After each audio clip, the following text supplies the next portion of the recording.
At the edge of the earth, where the sun sleeps for months and wind whistles through ice like the planet's own size, life still dares to beat. This is the home of the emperor penguins. Winter cloaks Antarctica.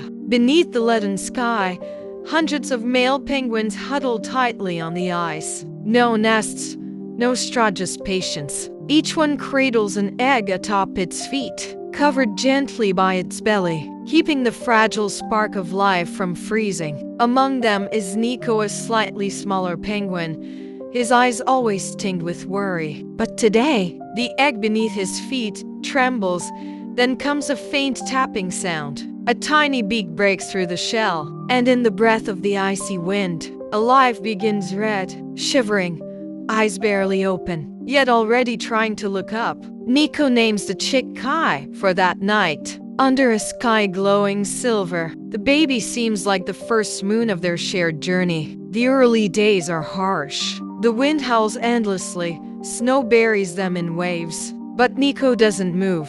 He shields his child with his body, humming soft, wordless songs. Until one day, Lena, Nico's mate, returns. A mouthful of fish freshly caught from the sea. Kai grows, learning to stand, to walk, to fall and get back up. On his first venture beyond their safe circle, he bumps into Nova, a sprightly young penguin with a sharp beak, bright eyes, and endless questions like, "Is there anything beyond ice and fish?" The two become fast friends. Then one day, they meet Ripple, a young seal pup who lives near the open waters, fond of telling spooky tales about sharks, ghost ships, and a dark cloud that swallows light. The three form an unlikely band of adventurers. They slide across icy crevices, race under freezing waters, and marvel at glowing jellyfish drifting like lanterns in the dark. One day, they witness the aurora. Kai says, "I thought those were fish spirits rising to the sky." Nova whispers, "Or maybe blessings sent from the heavens." Ripple just rolls over laughing. "Looks like fire made of ice to me." They are innocent souls unaware of the world's true vastness. Until Ripple disappears. All that remains on the snow are drag marks and a faint trail of blood. Silence falls. Some say it was a leopard seal. Nova cries. Kai says nothing, but his eyes fix on the distant ice caves, and he quietly sets off. The two young penguins brave the howling winds, venturing deep into the icy tunnels. Then, a growl echoes from the darkness. The leopard seal appears huge, hunched, teeth like blades. Its eyes glow a cold green, like a forgotten lake. Kai shouts, not from fear, but to let Ripple hear him. The seal lunges. Nova slips in panic. Kai dives to pull her, but is slammed aside. Just then, dozens of adult penguins arrive. A fierce underwater skirmish breaks out. Through the chaos, Kai sees his father Nico charging at the seal with his small body. Ripple is rescued. That night, by the whale fire glow ice lit by moonlight, Ripple quietly recounts how he hid in the crevice. From then on, adventures weren't just games anymore. They were survival. Seasons shift. The ice breaks and reforms. Storms come and go like moods. Kai grows stronger. Now he can dive over 100 meters, slide like a rocket, and evade sharks by playing dead. With Nova, he ventures further, experiencing a true migration. They see human ships lit in the icy night like floating stars. They find fallen penguin stragglers left behind by the flock.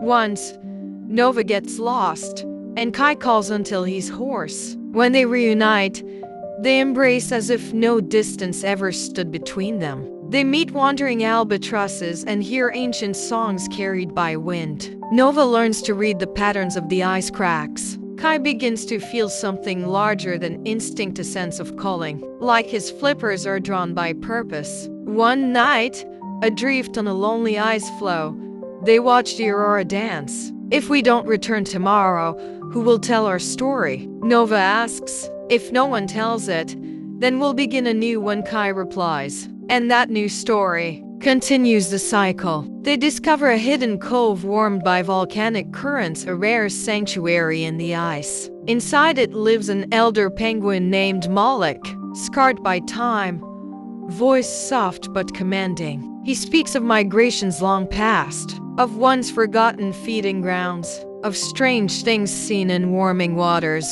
Moloch says, "You think you're explorers? You're echoes. Echoes of those who dared before you. But maybe you're also the beginning of something new." Inspired, Kai and Nova begin to map the currents, guiding younglings on safer routes. They build stone markers, a language of travel and warning. Ripple returns, stronger now, with stories from his own journeys through kelp forests and whale paths. Then, a quake. The ice shelf fractures. A massive split tears through the rookery. Chicks scatter. Chaos reigns. Kai dives into the freezing waters, weaving through shifting blocks of ice. He finds a lost chick barely clinging to an edge. Nova appears, bruised but fierce. Together, they push through waves, dragging survivors to stable ground. Above, the aurora flares violently, green fire splitting the sky. And in that chaos, something changes in Kai.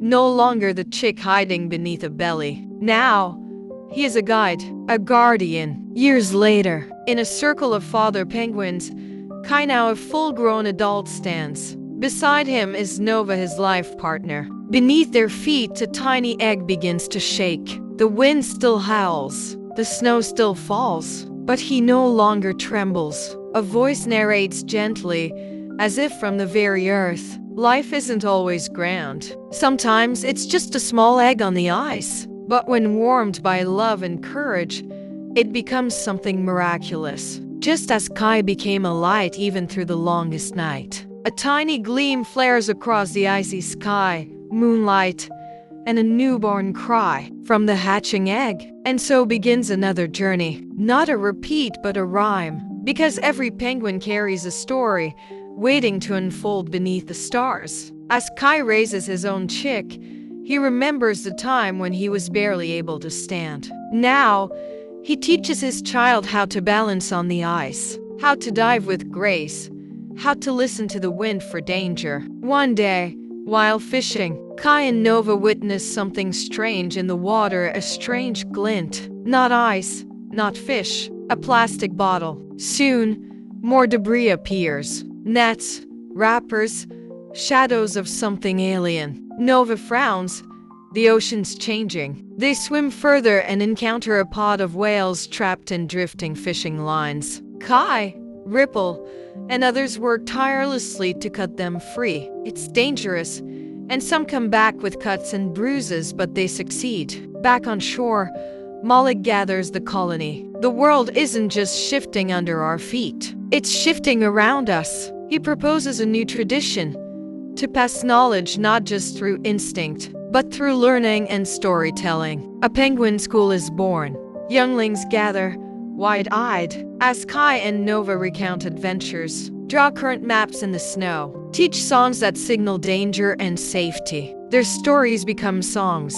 Their songs become survival tools. Ripple, ever the dramatist, performs tales of heroism and loss, often making the chicks laugh or cry. And slowly, a cultural memory is born, so no penguin ever feels completely alone. Kai watches his child grow and wonders what dreams they will chase. He doesn't know, but he knows they'll be ready, because long ago, a worried little chick cracked out of an egg during a storm. And now, that chick is a leader. The cycle endures, and the journey never truly ends. One day, an unfamiliar sound breaks the routine, the deep hum of a new kind of vessel. A massive research icebreaker appears on the horizon. Curious but cautious, the penguins gather at a distance. Scientists disembark, gentle and slow, setting up observation points. Among them is a young woman who sees Kai's colony. She kneels, sketches, and speaks quietly into her recorder. Signs of cooperative structure, unusual behavioral markers, possibly adaptive culture. Kai watches her, not with fear, but with awareness. The researchers leave behind solar beacons that monitor temperature and ice shifts. In time, these beacons help predict dangers, and the penguins, learning their patterns, begin to treat them like lighthouses. Stories change again. Now the younglings speak of the sky sticks that blink and hum, and the tall, warm creatures that left quietly but watched kindly. One evening, under the same silver sky where Kai was born, his child, now grown, sets off on their own migration. Nova nudges Kai. "They'll be okay." Kai nods, looking out toward the endless white. "I know." And in that knowing, he feels peace, because from one egg in the cold came a legacy of warmth. And still, beneath the endless sky, the journey goes on.